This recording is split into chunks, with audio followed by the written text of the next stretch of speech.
up? What is up, man? We are back in black in the building. Another day, another 10 cents, man. Shout out to everybody out there at the Court Plantation. Hey, much power and respect to you, because I'm at that motherfucker too. Every other day, every day. None of the days mentally. Shout out to everybody out there. Shawnee, feeling the building, stand up. Erica, Tasha, all y'all, Mariah. You already know what it is. You know what it ain't, man. We about to get into some great topics. And we are about to just discuss what's been going on. We're going to talk about the Dave Chappelle thing. We're going to talk about how thought-provoking it was. We're going to talk a little bit about Kanye. We're going to talk a little bit about all this. I even want to touch on the Grammys with Jay-Z and Beyonce and all this other stuff.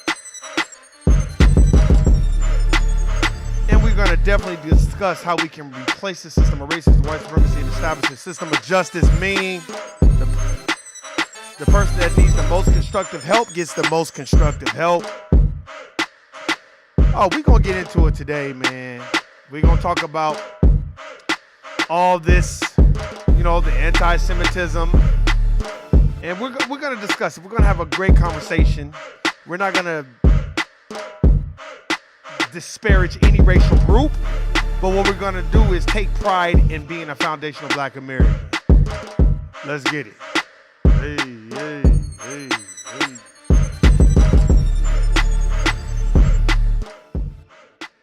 Yeah, man, I seen the thing with Dave Chappelle. His jokes was, you know, it's jokes.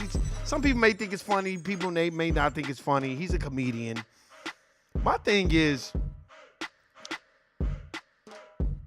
we have to understand the system of racism and white supremacy. And we got to stop singling out specific groups unless you're attaching it to the system of racism and white supremacy. So whether they are white, Jewish, or a Latino, or an Asian, they all fall up under the infrastructure of racism, white supremacy. And if they're not trying to establish a system of justice, meaning the person that needs the most constructive help gets the most constructive help, then they are maintaining that system.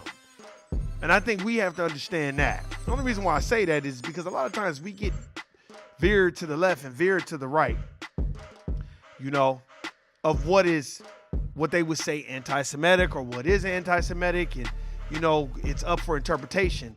All I know is the system of racism and white supremacy is at work. It's alive and it's well.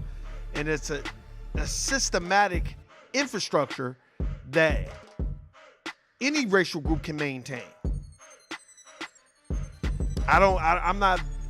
We're not gonna, in my personal opinion, we're not gonna dissect it into specific groups. No. The infrastructure is racism, anti-black racism. And if you're not trying to establish a system of justice, meaning that black folk at this point in time in their lives, with inflation being at an all-time high, we need reparations. We need money. We need a debt that needs to be repaid. Everybody else's debt has been repaid. You know, the Chinamen got their reparations, and the Japanese got their reparations. All the other racial groups were compensated. The Native Americans have got their reparations. But when it comes to foundational black Americans, it's, you don't know what's going on. And then anybody who speaks out about reparations or about empowering their own racial group, you know, you kind of get bagged and tagged as either racist, or you get bagged and tagged as being anti-Semitic if you're speaking about the ups and downs of other racial groups like the white Jewish community. I could just say this: it's the infrastructure of racism and white supremacy. You can't generalize it to one group, in my personal perspective, because now they can put you in the perspective of being a bigot. You know what I mean? You have to look at it as a whole. And I look at it as other racial groups come here and they replicate the behavior of the dominant society, which is white. And I think every other racial group that comes here longs to want to be like the dominant society. I was watching this clip on Twitter where this white history teacher, whatever, was like, I think my race is the superior race. And these black children there were kind of like laughing, and then they were kind of like, well, I don't respect you then. We got to start teaching our kids young what racism and white supremacy is. He's just basically... Now, anyone that would, in my personal perspective, know history, then you could say, okay, well, how long have the dominant society ruled? They've only ruled in the United States of America for 500 years. How long have they ruled? Where did they get this knowledge from? Is it on record that they got this knowledge from themselves, or did they get it from black folk? Then that's when you have to start bringing up ancient and modern Britons, and they came before Columbus and J.A. Rogers, nature knows no color line, and the rising tides of color. You got to start bringing up these things to see where people are getting their concepts from. And I think we don't do a good job at calling out the infrastructure. We'll call out certain groups, but they're under the infrastructure of racism and white supremacy. I don't think we understand sometimes, once you do that, then that's when people can say, oh, well, that's anti-Semitic and that's this. I think our responses should always be, I'm trying to replace the system of racism and white supremacy, and I'm trying to establish a system of justice, meaning the person that needs the most constructive help gets the most constructive help. That's all. Some people want to, generalize it as one specific group. It's all under the system. And you got to know who's controlling the infrastructure. You look at Amazon, Jeff Bezos, they getting ready to lay off 10,000, 20,000 people. They're just slowly rocking us to sleep. That's why when you come out here to Las Vegas, Nevada, and there's 2.2 million people out here, they don't have 2.2 million jobs in Las Vegas, Nevada, but they have 2.2 million people out here. And let's say out of that 2.2 million, I would say a million of them probably work and need jobs. There isn't even a million jobs out here in Vegas like that. But yet again, they put the football stadium there to rock you to sleep. Entertainment. What does Neely Fuller Jr. and Dr. Francis Welsing talk about? The 9 areas of people activity that they dominate: labor, law, sex, war, education, entertainment, religion, economics. I think that's 8. I think we got one more. I'm forgetting, but they dominate 9 areas of people activity. So they're going to dominate entertainment. They run entertainment. That's why most teams are owned by the dominant society. You don't have to single it to a specific racial group. It's owned by the dominant society in the NFL, the MLB, and the NBA. So they dominate the entertainment sector. They dominate education. Education, yeah. If you look at the infrastructure of the schools in the United States of America Incorporated, who runs the schools? It definitely ain't no black folk. Economics? Oh, we already know economics. Dr. Claude Anderson talks about that. He the one that said we own 1/2 or 1% of the nation's wealth.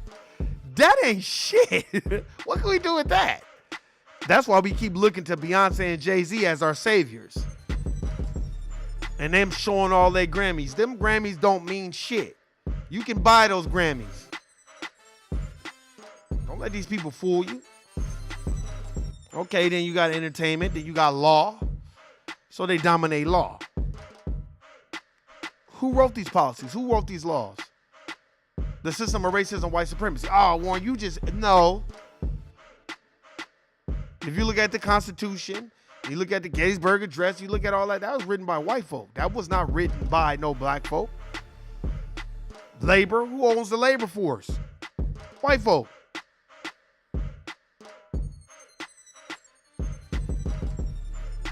We need to have a different perspective than everyone else because we built this country for free. So we have to start dissecting why we're allowing people to put on these jackets that we are racist or we're anti-Semitic or, Asian hate crimes and all this other stuff. We have to start understanding that knowledge is power and reading and understanding. Go read the new Jim Crow. Where's a black hate crime? that's put into, you know what I'm saying, law. We got 100 years of lynching, even more of that, but they don't want to put a black hate crime into law. Stop. And every time you start talking about that, they start talking about crime and black on black crime and all that stuff. They don't ever bring on white crime. I just think we need to change the narrative. Start educating yourself. Stop just thinking, oh, Kyrie is my hero. No, you be your own hero. You don't follow his lane, follow your own lane. Don't be emotional about the education that you have obtained and learned. You just know how to use it. And the reason why I'm speaking on this today is because when I seen that picture with Jay-Z and Beyonce, and I'm like, hey, no diss to Jay-Z and Beyonce. I listen to Ho's music. I never really was a fan of Beyonce like that. Not because I didn't like her music. I just, you know, it's cliche to not be a fan because, you know, they push her music so much. But you have to understand, when you are well liked by the dominant society, you're not a threat. And if you're not a threat, you're not replacing the system, in my personal perspective. You have to be a threat. I don't care who you date, who you fucking around with. When you're a threat, that's when you know somebody is really trying to replace the system. Like when you go on a corporate plantation, you know if they gonna give you promotion or not because you know if you're a threat. I was a threat. They didn't like me at all. Any corporate plantation, I was always questioning everything. And that's what you have to do, question everything. Start taking people's word for it. Stop allowing people to put jackets on you that are not your jackets to wear.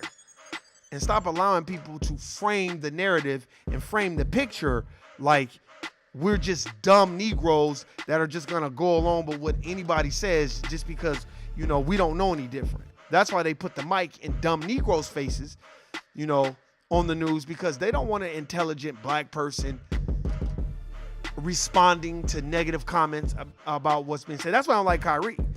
This is not about, like I said again, this is not, to me, about name calling. This is about the system and the infrastructure of racism, white supremacy, and establishing a system of justice.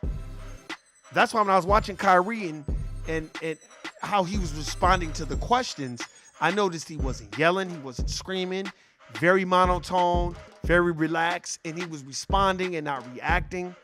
And I think a lot of people within the dominant society, they don't like that. And the only reason why I can say it, because I know from firsthand experience. You know, I done had certain dominant society people try to get me to get loud and frustrated so they can be like, why are you getting upset? And I'm like, I'm not upset, I'm fine. And again, we have to not think that what Kanye West said was right just because he's all emotional. You wasn't saying that when you was in business with him. And you're not talking about the infrastructure of the system of racism and white supremacy. You just talking about one specific group that you have an issue with. And to me, it was the biggest distraction because what he did was take away from the global system of racism and white supremacy and just name a specific racial group. And he was, to me, I didn't agree with that at all because it takes away. And then what it'll do is they'll call you a bigot. We have to understand that and stop wanting people to jump out the window and say sucker shit all the time. Sometimes, even if it's on your heart, you don't say that stuff. You don't go to your job when your supervisor asks you something and you don't be like, well, I think you a dumb motherfucker and you a racist motherfucker too. You're not saying that. Just think about what the hell is going on. Some people may agree with me, some people don't. But let me tell you something. When you look at this system that we are in, it's a whole bunch of racial groups that are involved in maintaining the system. You know what I mean? And you got to keep it that way. And then you have to start discussing facts in books and keeping it in context and not slinging mud and not doing it just so you can get a reaction, you know, out of racial groups. You don't do that, man. You don't know that. We don't know everything that transpired between Kanye West and his business partners that he had that just happened to be white Jewish. Because I'm going to say it one more time to everybody. He wasn't saying that shit when he was on Dream Chance before talking about, I'm a multi-billionaire. You know, he was laughing in. Now all of a sudden you don't like the deals you get. So now you want to to me, you want to go after a specific racial group, and it's like, nah, bruh. This is a global system, and they're just maintaining it. It's like Voltron. There's specific parts that come together to make it a bigger system so they can maintain it. And you don't jump out the window and say no DEFCON. That was some dumbass shit that Kanye West said. And I said it from the very beginning. He is taking away from the real issues that are going on. He's got billionaire issues. Most people wouldn't even fathom what he goes through with money. That's why you got it. That's make-believe shit. We talking about the people that are going into these corporate plantation jobs every day, and the people that are business owners that are trying to recycle black dollars or recycle Latino dollars or recycle Jewish dollars. Look, like I told my brother David from No Compromise, shout out to my brother David. I said, I admire the white Jewish community because they have a sense of family, they have a sense of pride, and they have a sense of intrinsic value in who they are. So you can't be mad at the dominant white Jewish community because they have a sense of who they are. They're prideful. That's a good thing. We can learn from that. And no, I'm not saying no cool shit. I'm just saying it's time for us to start learning and understanding that when people like Kanye jump out the window and do the goofy shit, you got to understand, like, nah, man, that's some bullshit. Because you just targeted one specific racial group when, I'm going to keep saying the infrastructure of racism and white supremacy, that's global. It isn't just white folk. It's black folk within that system of racism and white supremacy too that don't want to see other black folk win too. So you have to, it's a system. It isn't just one specific group. And we have to get away from that narrative because then they can't say, oh, you being anti-Semitic. No, you have to say, no, I'm talking about the system of racism and white supremacy. I'm not talking about a specific group. And you can't be talking about a specific group because you don't like the way they do business with you. You can keep that to yourself because you don't want people jumping out the building, fucking up their business ties with other racial groups because they feel like they need to be like Kanye. That's why you just gotta, to me, I just think he was off base, off topic, and a distraction. The whole Kyrie Irving thing, like I said again, I didn't know the intricate details of it, but I really felt like when he didn't get that jabby jab, they gonna come for you. So sometimes you have to be slow to speak and eager to hear. And I think not Kanye, but I think Kyrie is very, very slow to speak and eager to hear. And he's a very, very good response person. He just knows how to respond in the right way, do the right things. Do I think he's anti-Semitic? I don't think he's anti-Semitic. I think everything is being taken out of context because I've never heard him say anything catastrophic about the white Jewish community. I never heard him say anything like that. Maybe somebody else has. I just feel like a dialogue needs to be taking place so we can come together and move forward. And you're like, well, Warren, why are you saying it? Because a lot of this shit is starting to become a distraction. And I think we have to understand what we're dealing with. I'm not telling you to go out there and let's be peace and harmony because everybody don't like black folk. But we have to understand when it becomes a distraction. When you start seeing it on social media everywhere, seeing it everywhere you look, then you have to, okay, now it's becoming a distraction. And sometimes you just got to be slow to speak and eager to hear. Remember, this system is being maintained by the status quo individuals who are gaining from the powers of the infrastructure. So if you're gaining, so that means if you're speaking anti-black rhetoric, you're going to get compensated for that. The goal is for you to not be anti-black and replace the system with and establish a system of justice. That's what the goal is. So even if you feel like you about to get into a conversation in the terms of being anti-Semitic, your response should always be, I'm not anti-Semitic, I'm trying to establish a system of justice. Meaning the person that needs the most constructive help gets the most constructive help. And that means any racial group. That's what you need to do. Not specify a racial group that you're having issues with. Nah, man, you don't do that. You just distracted. And now you just have your own insecurities. And not just insecurities, you just have your own problems with different racial groups. And I get it. But when you have the power of the people at that point, the way that Kyrie Irving does and Kanye West does, you have to be very careful and mindful with your words and not just jump off the building in the window because you mad. You don't do that, man. Because then they're going to make you the poster child of anti-Semitism. You have to stop that. And we have to understand education, knowing how to respond versus reaction. And get to reading these books before you respond. If you don't know what you're talking about, just be quiet. Remember that, man. Each one teach 21. Understand that Dave Chappelle's a comedian. And whether you agree or disagree, you have to understand he's a comedian. If what he did was offensive, Saturday Night Live should not have had him on that show. They know how Dave Chappelle is. They should not have had him on that show.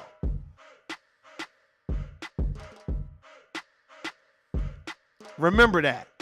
Some people, they know what they're doing and they love controversy. I just don't want the controversy at the expense of our foundational Black Americans.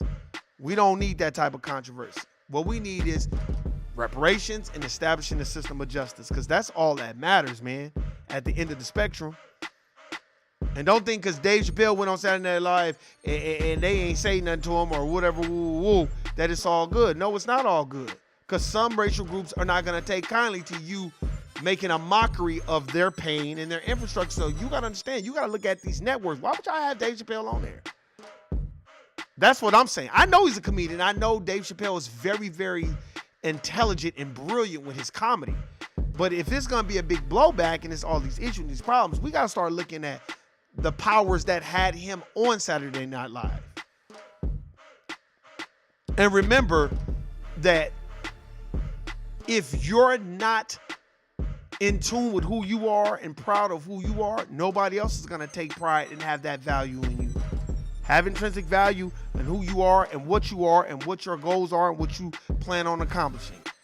And don't have it predicated on what the next person that did. No, that has nothing to do with you. Stay in your lane, focus. You already know what my saying is. Guilty, nigga. I'm out. Peace.